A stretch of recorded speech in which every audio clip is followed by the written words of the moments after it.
Okay, welcome back to the Investigative Journal on this Monday, December 7th, 2015 day on our calendar.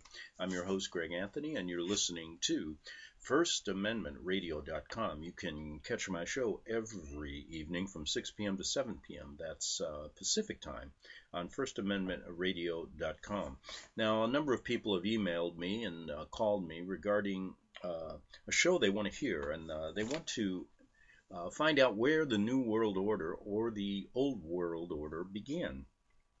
And they prefaced their statements with saying, I remember listening to the show you did about the interpretations of the story of Cain and Abel.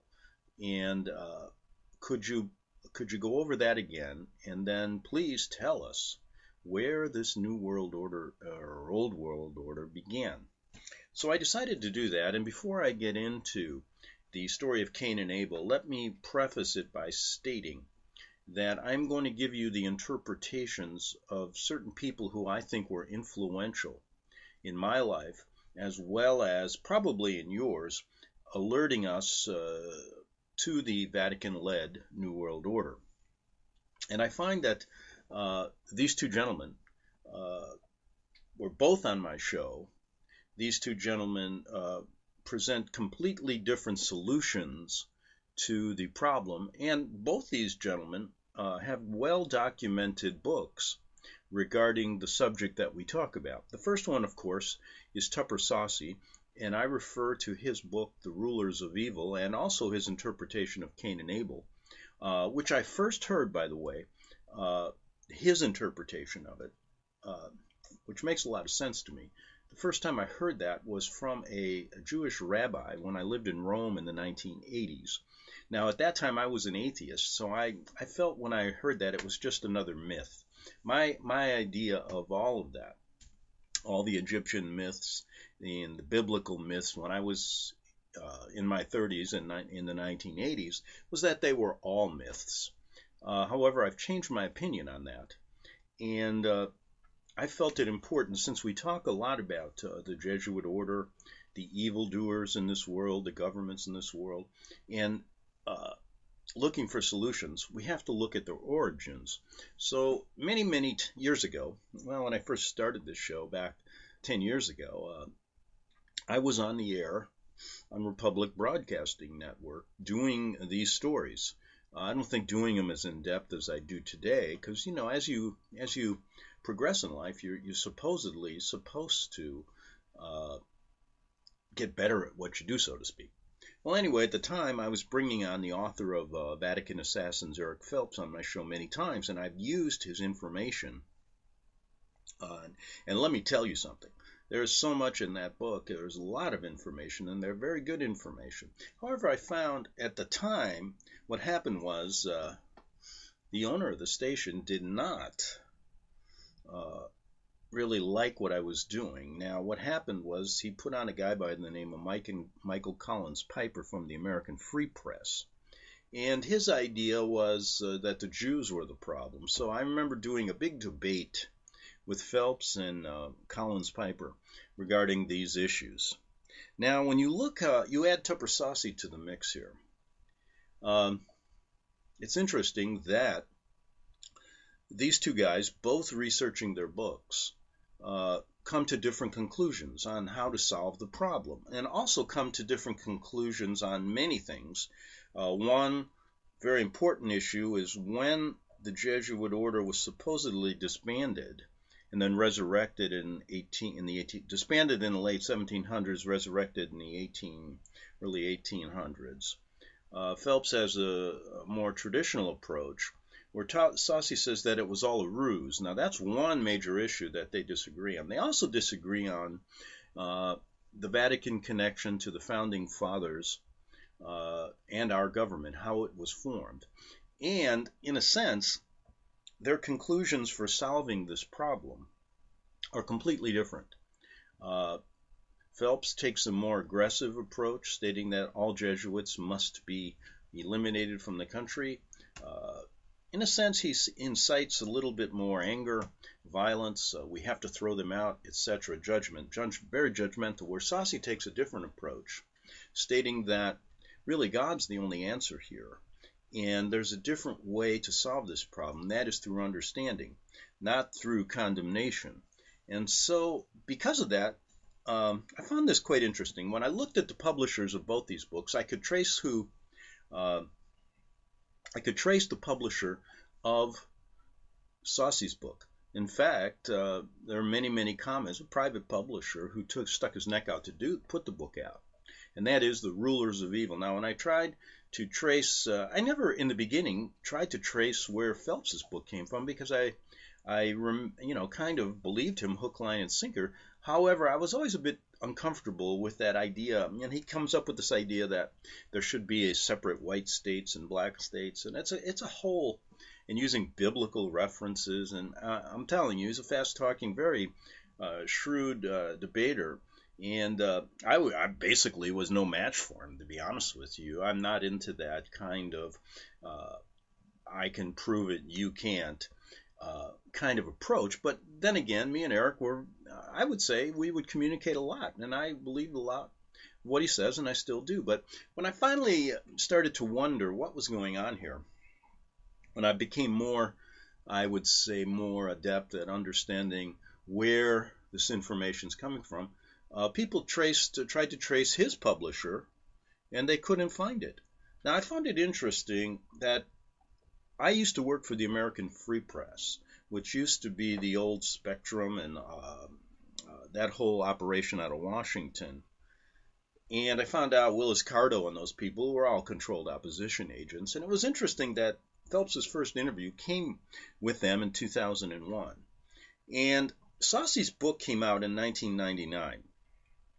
Now, Tupper Saucy, now the reason I'm bringing this up is because here's two guys that are very influential in a lot of researchers when they start looking for truth regarding the Jesuits. Who are they? What to do with them, etc., etc. And they come from different. They go from at it from different perspectives. Now, I found it interesting that Saucy was aware of Phelps, because I talked to him many times off the air, and he was not, in a sense, in the mood to basically call him a coadjutor or call him an agent, provocateur. He was basically in the mood to just say, listen, he presents this, I'm presenting this, let people see both and make up their own mind, which to me, as a journalist, makes a lot of sense.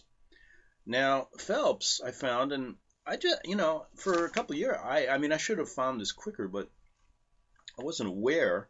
I didn't really get into that subject with Tupper because he wasn't that kind of person. He didn't like to get into these, for lack of a better word, these pissing matches on who's right and who's wrong. Instead, just putting the information out and said, you, the listener, figure it out. And here it is. And when you go through his book, it is a fascinating, Rulers of Evil is very fascinating. And I didn't read it to become one of his followers, so to speak. I read it to open my mind up more to what was out there. Now, I found it interesting that, let me pull this up here, that on August 9th, 2002, Phelps wrote this. He says, "Dear friends, from now on I will refer to F. Tupper Saucy as a Jesuit coadjutor until he confronts me and refutes my charges. This email will go everywhere, including the Spectrum." Now, this is 2002, folks. Okay? Sincerely, Eric Phelps. Okay, Vatican Assassins, 700 pages of just a lot of historical things that I had no idea about. And I'm wondering, where did it all come from? When I talked to Tupper, he told me where his information come from, how he gathered it, who he was. He was on the lam because they wanted to put him in jail on false IRS charges for another book he wrote called Miracle on Main Street, a very, very informative book about the real evils of our Federal Reserve System.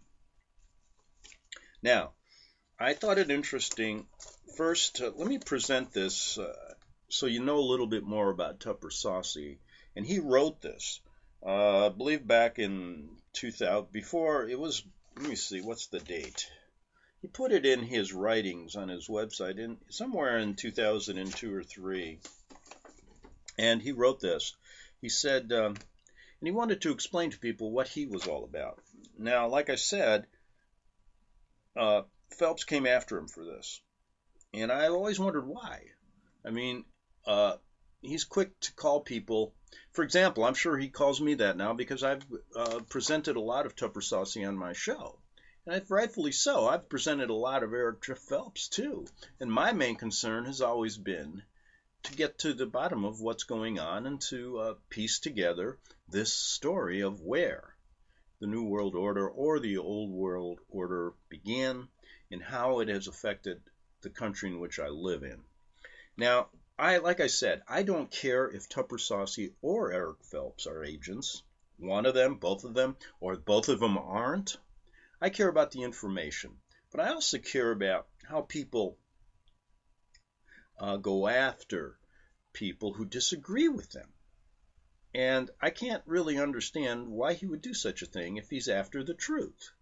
Unless he thinks, and I'm saying Phelps thinks, he is the sole holder of that, which to me is kind of weird. But anyway, here's what Saucy wrote. And you may disagree or agree with some of these things, but at least you know who he is. And he says, if you read the final chapter of Rulers of Evil, you probably know that my position regarding the evils of rulers is one not of condemnation, but of reconciliation. Now, of course, Phelps is of condemnation. I mean, it's peppered throughout his diatribes and his radio shows that he has. And by the way, I was one of the first people to get him a radio show at First Amendment Radio.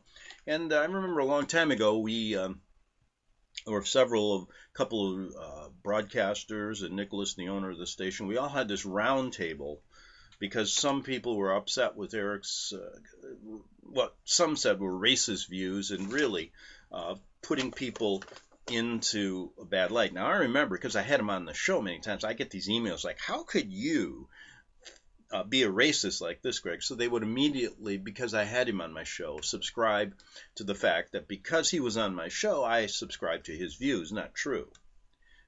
Not all of them. I think people need to hear all of them, that's all. So, in a sense, Saucy says it's really not condemnation. And if you read his book, it's quite interesting.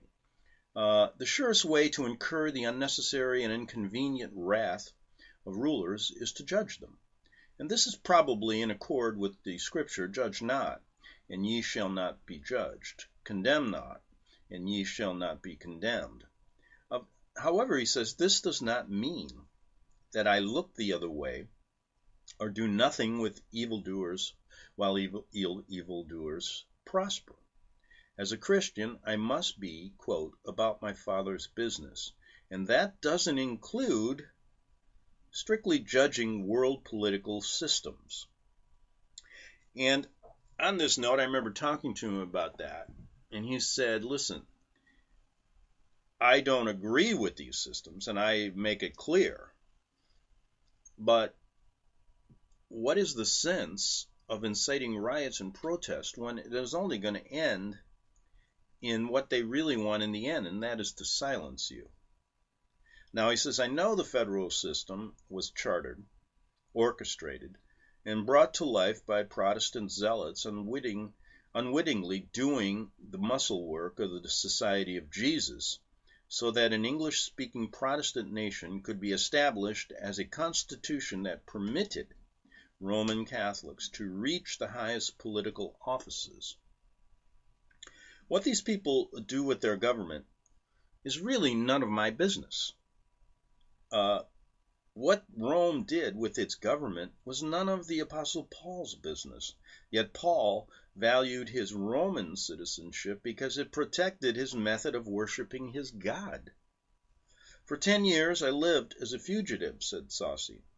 And we have covered that on this show many times, his story. And it's quite interesting. It was perfect. And I was at perfect freedom without any civil rights. I didn't vote, didn't sue, wasn't sued, had no licenses from any government but my own, which is Christ. Driving cars unregistered in any state, I was stopped no less than 6 times and courteously released because the paperwork I presented them, although issued by no state, satisfied their needs.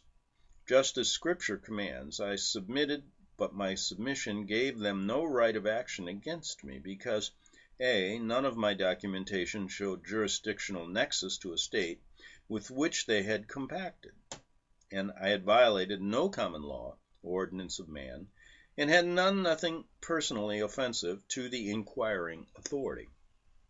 I was also able to enjoy the benefits of the banking system. Although I know Federal Reserve banking is fundamentally evil, the Lord says He will make of our enemies a footstool. I take that to mean that the malevolent energies of evildoers can be, and are supposed to be, used by us for good purposes. This is impossible if we condemn governments, right? Rather than submit to them. And I remember asking him that quote, what do you mean submit? He says, it's not that I agree with what they do. I just believe in what God's law is ahead of theirs. So I'm not submitting to them. In a sense, however, I'm not, in a sense, telling them they can't do their business, which to me is in line with what God did with Cain and Abel. If you trace the story and listen to the interpretation that he is given, and that rabbi I heard in Rome that time in the 80s when I dismissed it and said, all these stories are myths. What's the difference? But so regarding the treason issue, I'm satisfied to let the charges of treason come from within the government, which ain't going to happen. Treason charged from outside the government is vanity because it lacks standing. There are so many people that the U.S. isn't, that there are so many proofs that the USA is an organic part of the Babylon of biblical prophecy. Many will be found in the Rulers of Evil, my book. That little time has to be spent any longer trying to convince people of the fact. What's important for me is to obey the biblical imperative and come out of her, my people. Come out of Babylon means looking on the wickedness sadly, because she has been judged by the only power that can and will soon destroy her. And that's God, of course, right? Coming out of the system as complex as the USA is harder than kicking an addiction. Indeed, USA is an addiction, and part of the addiction is being angry over her evils.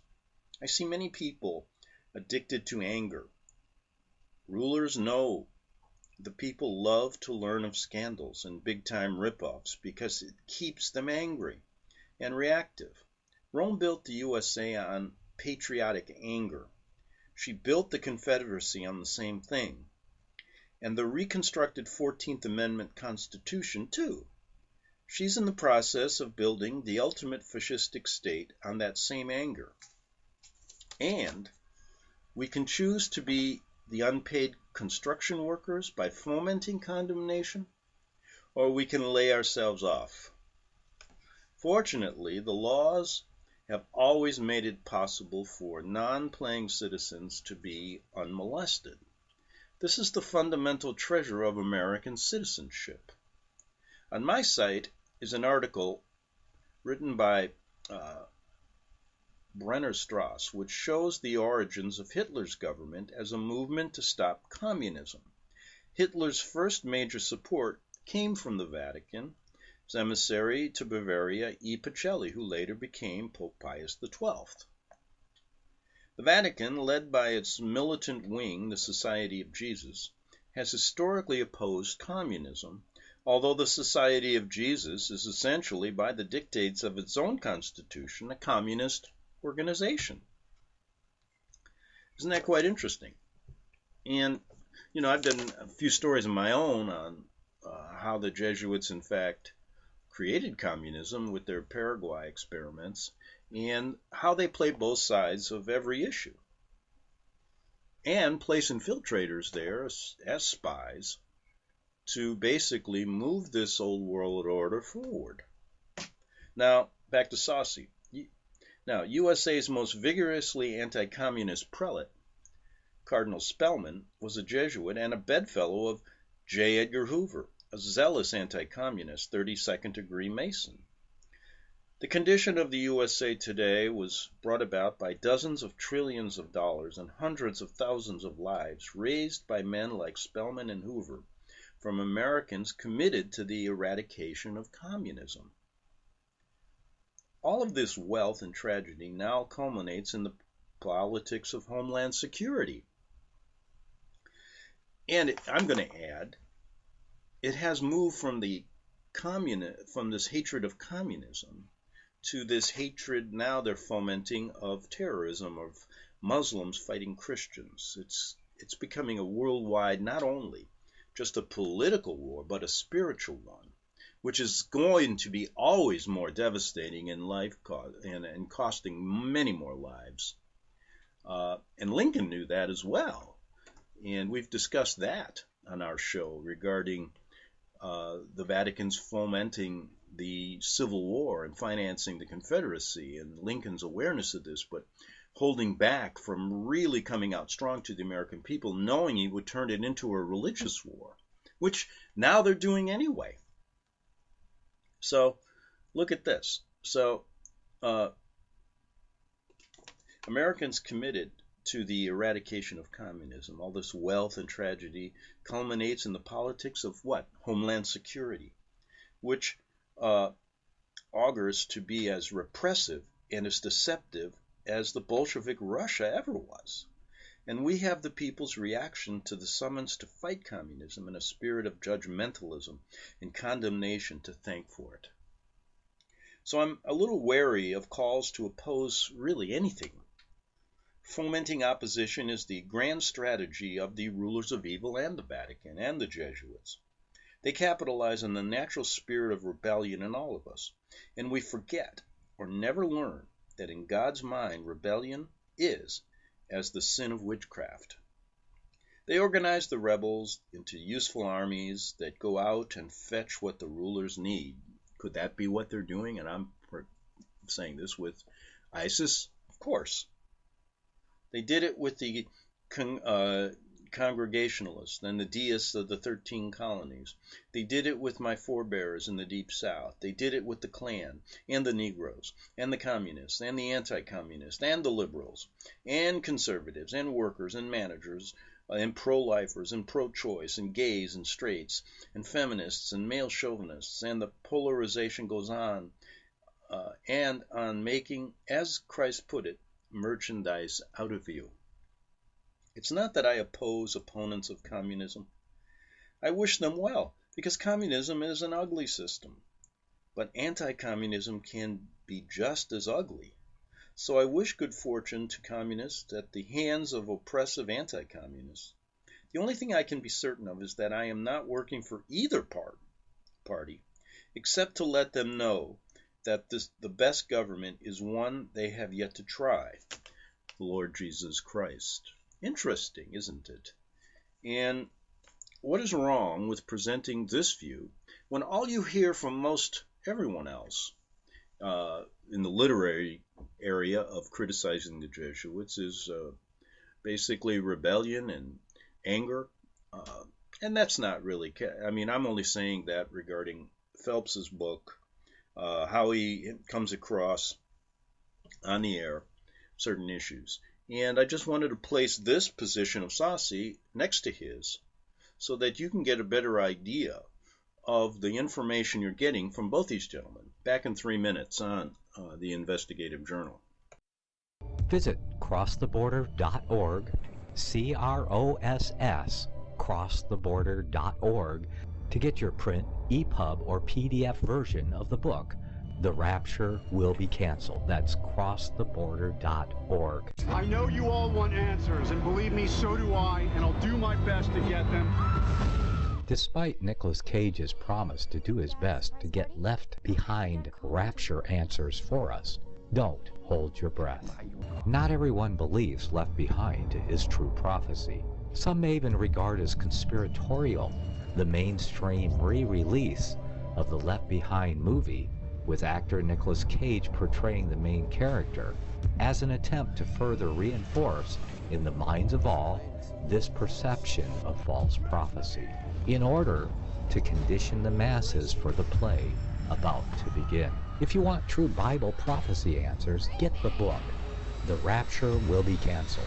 The author exposes the Latin rapture origin, the 7-year tribulation deception, true Bible revelation of Daniel's 70 weeks, the abomination of desolation, the restrainer, America in the Revelation, the image of the beast and the mark of the beast, and the truth about God's chosen people, and so much more about Bible prophecy. This book will shatter the left-behind paradigm of future events. Get the book, The Rapture Will Be Canceled. Visit crosstheborder.org, C-R-O-S-S, crosstheborder.org, to get your print, EPUB, or PDF version of the book, The Rapture Will Be Canceled. That's crosstheborder.org.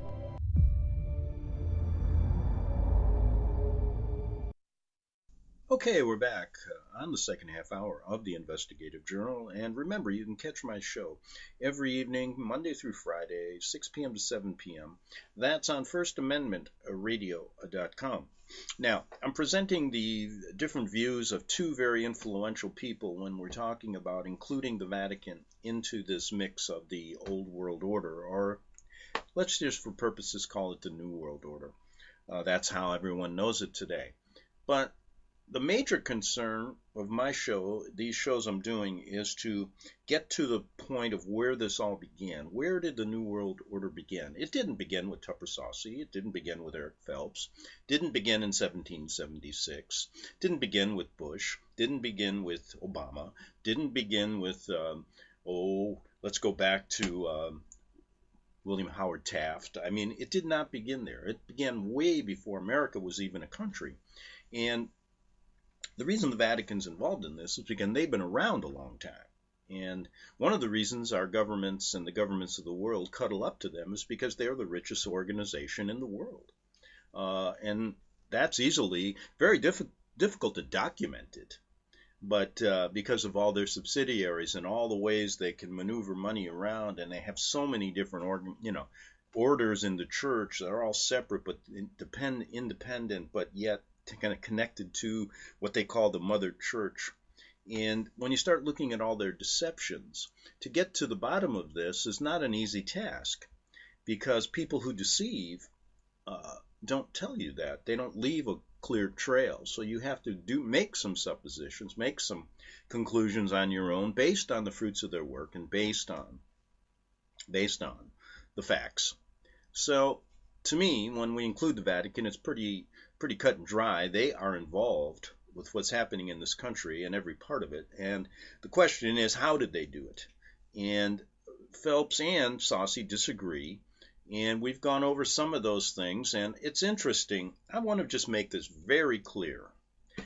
It's really not important if both of them are agents, if none of them are, if one is, one isn't. That's not my concern here. And I find it interesting that those who are involved with wanting to judge others and label them somehow, to me, have missed the boat. And for example, let me say this through people that know Phelps. After I started to bring on a lot of Tupper Saucy's work, and even got to a point of looking at the founding fathers a little differently than he did, I was then called a possible Jesuit coadjutor myself. Now, why would somebody do that? Unless they were protecting something or hiding something. That's just my concern. So you decide who's who.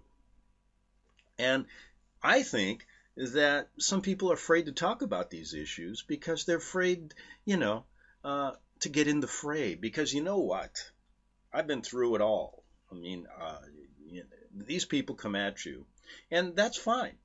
I mean, like I said, Tupper Saucy has a right to write his views in this country. Eric Phelps has every right to do it. And if both of them work for the Vatican, hey, that's up to them, and they have the right to do that. I also have the right to understand who they are.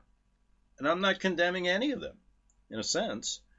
I just think when you see these two different views, get an idea of how deceptive and how hard it is to figure this stuff out. So I hope shows like this help you. And so that's why I'm prefacing all of the real major issue of this story on the idea of where the New World Order, the Old World Order began. And I believe you can start looking at it from the time of Cain and Abel and the different interpretations that the Roman Catholic Church gives, Protestant churches give, Saucy gave, that rabbi I met in Rome. We're going to look at what the influential Jewish people think about when we go to the Torah and read and their explanations of this. But the one major issue is, why did God give Cain protection after he was basically castigated by God for killing his brother? That is an issue that in some interpretations is glossed over. And I find it to be a mistake to do that. So we're going to get to that, but I had to do this because these are the people today in today's world, when you go to the internet, who I consider to be the intellectual proponents of the Vatican being involved in the New World Order. So you got to know who they are, what they've talked about. Now listen, Phelps and Saucy got into a discussion on the internet, emails, starting in August 9, 2002, with an attack by Phelps on Saucy's book. And this is, Saucy put this up on his website. And if anybody gets this show and wants to send it to Eric and he wants to respond, because I don't think has recanted any of these statements. And if I'm wrong, have him contact me. And I can't get Saucy on anymore because he passed away, but Eric is still out there if he wants to comment about it. He knows he can out-debate me, so what is he worried about? I just want the information out there. Now, because he can be tough to do. I mean, this guy somehow has got all these facts and figures in his head, and it sounds good, and I mean, I'm lost at times if I disagree with him. His idea is to win a debate. Mine is to get the information out there. And like I said, I'm not the most well-spoken person in the world, and either the most researched person in the world. I'm just here to get this information, and not to say that I haven't spent hours and hours and hours researching this. My goal is not to win a debate. It is to bring the information out. So, and that apparently seems to be the tone of these the emails going back and forth between these two guys. Now, on August 9th, 2002, Phelps had already come out in 2001 for the first time, I believe, in the Spectrum. That's an interesting place to start, since they're controlled by the New World Order. Very interesting. But that doesn't mean, they have a right to do that as well. Okay. So, on August 9th, 2002, he says, Dear friends, from now on, I will refer to F. Tupper Saucy as a Jesuit coadjutor. You know, that word coadjutor, it sounds intelligent. Just say, I think he works for the Jesuits. You know, so you know who you're going to deal with here. Until he confronts me and refutes my charges. And I'm going to make some comments on both these emails, because it sounds to me like he's acting as the judge of anybody who gets on this scene. You got to go through him. Where did he get that title of, I am the judger of anyone who wants to criticize the Vatican or not criticize them, and I will label them that, and I'm the one that labels them whether they are or not, and I think all these Jesuit coadjutors ought to leave the country. Okay. The email will go everywhere, including the Spectrum. Well, good for you. And like I said, he's got the right to do this. It's just kind of weird to me. But anyway, on August 10th, 2002, a day later, Saucy emails him and says, Mr. Phelps, if you would kindly address your charges one by one directly to me, I would be happy to refute them. Then Phelps waits 2 days and says, Dear Mr. Saucy, thank you for contacting me. I would be happy to list the most important charges one by one. Now, wait a minute. What is this charge?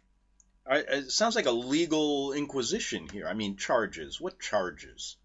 Guy has an opinion on something, and he comes back like he's the ultimate arbiter. This, to me, I just don't like the tone of some of these emails. Thank you. Well, thank you for contacting. It's kind of like, okay, but now I'm going to charge you. I think you're a jerk. Please give me a day or two to assemble them. I sincerely hope that I am wrong. Oh, come on. August 14th, 2002. So the Saucy's waiting, and he goes, Dear friends, I will not be able to forward emails for about a week, as I am debating F. Tupper Saucy concerning some major errors, which I consider deliberate, in his book on the Society of Jesus titled Rulers of Evil. Now, why does anybody do that? Unless they want to make it a point that they're right, and he's already basically insinuating this guy's wrong without really talking to him. You didn't have to send this email out. Big deal. I can live a week without listening to his emails. As if his readers are waiting with bated breath every minute. Oh, he didn't email me today. Please email. So I have accused, here we go with these legal accusations. Instead of saying I have a difference of opinion, this is an accusation. Now this to me is weird language. And I'm a law student. I went to law school. So I mean this is typical lawyer language. It doesn't seem to be coming from someone who has an open mind about what's right and what's wrong, and listening to people who have differences of opinion and getting theirs and saying, hey, I don't agree with you, but you have your right to say that. He says, I've accused Mr. Saucy of being a Jesuit, and now I use this temporal coadjutor. Why don't you just say Jesuit, working for the Jesuits, and thus will bring up my charges. What? Here we go. Based on quotations from his book. You will be privy to all the debates between us. We all should learn much, most of all me. Well, what is the idea of a debate? I don't like that word as well, because that insinuates somebody's going to win, somebody's going to lose. Now, I just don't know. So I'm just trying to clarify how I think about this. I mean, I have a right to tell you what I think. Talked to both these guys. Both of them have been on my shows. Eric a lot more than Tupper. And I think I have a right to make my own little comments here, since they used up a lot of my airtime as well. Now, dear Mr. Saucy, here we go, 19th now. So I apologize for not beginning our exchange sooner. The attachment sets forth my 3 general charges. Now this to me is weird. Again, we hear the word charge, causing me to conclude that you are a Jesuit temporal coadjutor. Please let me know if the terms of exchange are acceptable to you. If so, I shall begin with my first charge, to which then you may respond. Thank you for your time and effort in this important matter. That to me sounds like some letter coming from a government agency or something, IRS agency. It's ridiculous.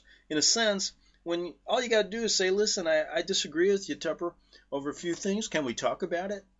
Well, this is going to be, he's setting him up, and I think, to make it sound like he is the sole arbiter of this, and Saucy automatically has to be on the defense.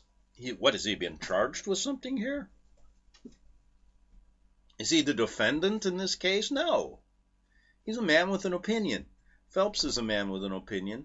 But man, he comes across like one of those black-robed judges. And I don't like this stuff, to be honest with you. I really don't. He can come on my show anytime and talk to me. I'm not angry at him. I just don't know why people have to do this. Unless they have an agenda. And I'd like to know what it is. And maybe tell people really what it is. If it isn't what you tell us, I don't know. And Tupper, same with you if you were here. I mean, tell us your real agenda. I mean, I don't care. I'm not going to, I'm looking at it from their views, the things that I can learn.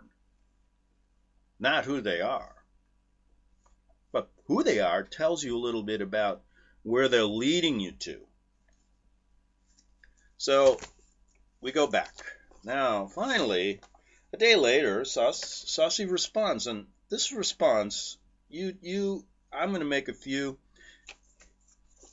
comments, but he says, your attachment cites various passages and ideas in my book with which you agree and disagree. But I'm confused by the 3 general charges, which have led you to declare me publicly in advance of your having received my answer to said charges, a Jesuit temporal coadjutor, under oath to the Superior General. This is a grave accusation, and should be attended by personal knowledge of relevant facts, not opinions. I cannot possibly answer your charges until you list them one by one, as I requested in my letter to you August 10. Please state them clearly. Don't oblige me or any other reader to guess what they are. And please recognize that a mere difference of opinion does not constitute a valid charge. I couldn't have said it better. I have no reason to side with either one of these guys, but can you see what's going on here? I cannot consider this exchange a debate in any sense of the word. You seem to be accusing me of an act of conspiracy and deception against my brethren in the biblical Christian faith. I am responding to your accusation. This is not a debate. It's an inquisition, to which I am gladly submitting in order to give an answer to every man that asks a reason of the hope that is in me. Sincerely, Tupper Saucy. Then the end. I don't know what happened after this. I never did ask Tupper what happened after this. Maybe Eric wants to comment. And maybe there's more written on it. And I might add, he did print something, and I have it here. It's F. Tupper Saucy, the author of Rulers of Evil, is hereby accused by Eric John Phelps, the author of Vatican Assassins, of being a Jesuit temporal coadjutor. Now he sends this out on, I don't know when this came out. I guess it was 2002. Summary, okay? And this must be what he sent. This is a summary of all this stuff. So,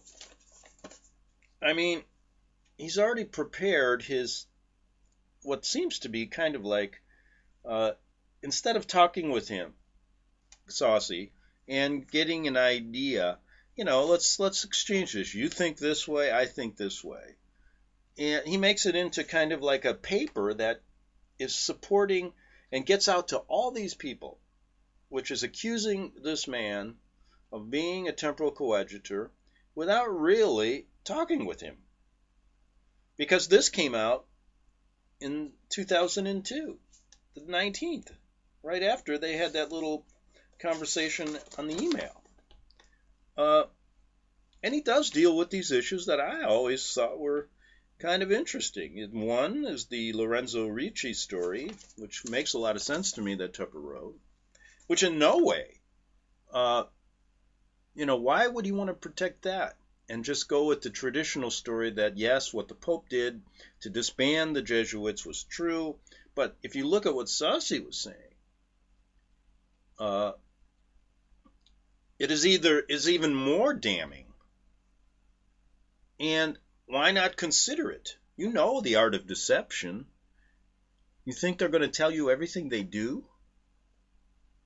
And his conclusions were quite interesting, as well as his ideas regarding the facts he brought up regarding the American Revolution, which Phelps disagreed with. And he disagreed with me when I said that Washington was probably in the pocket of the Jesuits. And he made it a big point to come out after me on that one. And I don't care. But the point is, this is kind of what I call someone who wants to corner the market on this issue and take you to where he wants to take you. Now, you know there's some weird things he says. Who's you're going to create a white state and a black state? And all this hatred, and, he's running these shows now to protect the white man and all that. It's ridiculous. It's creating anger, war. We don't need any more. I mean, we got enough going on that they're fomenting with the Muslims and the Christians, let alone the blacks and the white. I mean, come on. And that's been my whole issue the whole time. So I could come back and read you this and make my comments in defense, and I think someone has to. I mean, Saucy isn't here to defend himself anymore. And I'm going to take a position of maybe, in a sense, since Phelps wants this paper to be more of a legal document, let me talk on let me just comment on what he's saying, and then maybe present a different view on behalf of Saucy, who's no longer with us. Now, I've talked to several other people regarding these two gentlemen, and different pastors, different radio broadcasters, and you can catch some other shows that comment on these guys. I remember talking to Tony Alamo, who's in jail right now, regarding this, and he was very much impressed with Tupper Saucy's work as far as presenting a non-aggressive, non-confrontational way of dealing with the issues before us in this country and God. And in a sense, Tony was not taking this aggressive approach towards Saucy. And I always saw more of reconciliation in that man than of, he was a very, very emotional pastor who told the truth about the Vatican in a way, who wanted you to know what Clinton was all about and all this stuff. But there was never any sign that he wanted to revolt. And I mean, I talked to him about that a lot. He didn't want his people to do that. He wanted them to live a life where they could worship God, do things in the name of God. And there's nothing wrong with that. So, here we go. We got 3 minutes today. I'm going to come back. Got a whole bunch of things planned this week. If I get them all done, it'll be a miracle, but then we got next week, so no big deal. I was sent a really interesting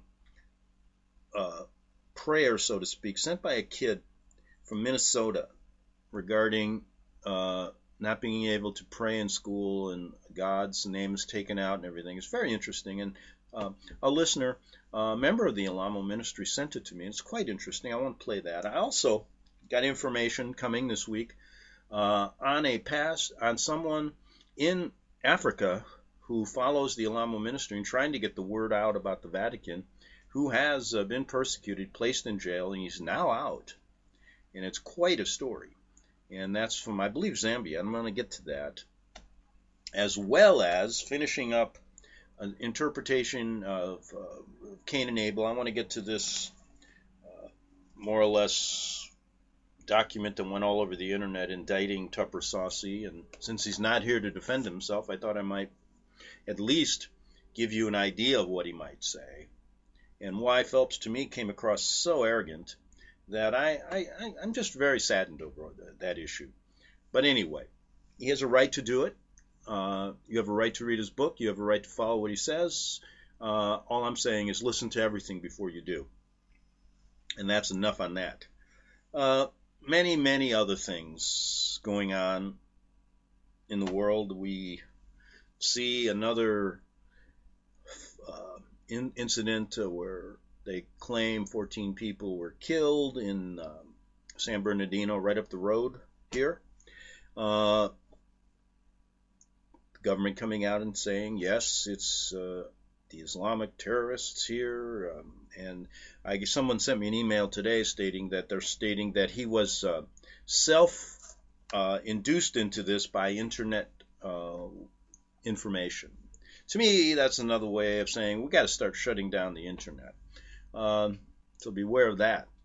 Now, the typical stories came out, false flags, etc. Typical things. So we will, down the road, follow this a little bit. As you know, we just got done doing some stories in Paris, and is this going to be a weekly affair?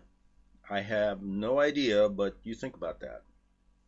And again, come back tomorrow and we'll continue this tracing of where the New World Order or the Old World Order came from, and talking about certain people who are very out front in those issues. Back tomorrow. Have a good evening.